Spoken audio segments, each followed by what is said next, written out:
Бүгін бізде тағы бір проект өткен болатын. Бұл бізде Скандинавия стилінде жасалған ас үй жиһазы. Енді ең басынан бастап түсіндіретін болсам, бізде начинадан бастайын.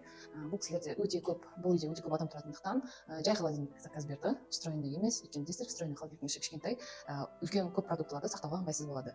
Корпус бұл жерде российский ЛДСП-дан, фасадтары фрезерованный, МДФ крашенный краскасы, итальянский краска Мелиси компаниясынікі. Встроенный микроволновый встроенная микроволновка, встроенный духовой шкаф, және духовой шкафтың астында тартпалар бар. Тартпа әдейі осындай минимализм стиліндегі кішкентай қара ручкалармен қойдық.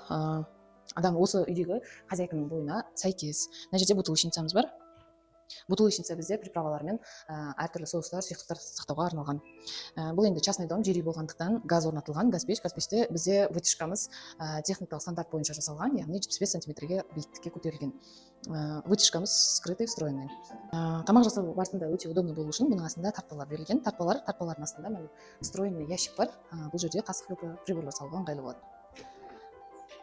Мына жерде уже распашной есіктермен шкаф, көбінесе үлкен ыдыстарға арналған. Үстінің барлығы мына жерде встроенный вытяжка болғандықтан мына жерде тарелкалар, приправалар, одан бөлек кеселер үстіңгі шкафтарда орналасқан.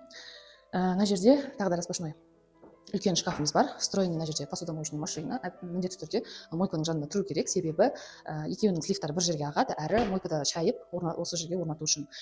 Үлкен кең мойка, барлық функционалдары бар. Астында бізде фильтрға арналған орын, әрі сантехника ыңғайлы болу үшін арты ашық. Одан кейін бізде жуылған ыдыстарды посудомойкадан болмаса мойкадан кейін жуылған ыдыстарды қоятын осындай сушилка.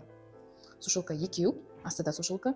И мына жерде тағы да распашный шкаф, мына жерде пенал. Бұл жердің барлығы дополнительный хранение ыдыстарға болмаса продуктыға. Бұл жерде бізде рабочий зонамыз, островок. Мынан жайғанға көптеген жаңағы нелерді кухнядағы барлық істелетін основной жұмыстарды осы жердегі жасауға болады. Осының үстінде.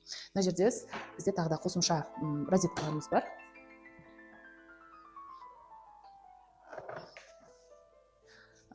Розетка тағы да өте көп орынмен тасталған. Мына жерде қарасаңыздар 4 штук. Кухняда розеткалардың саны кемі 4 штуктан жоғары болу керек. Островоктың асты осындай шкафтар, габаритный үлкен объемный ыдыстар салуға арналған. Қарасаңыздар, глубинасы да кең, үлкен.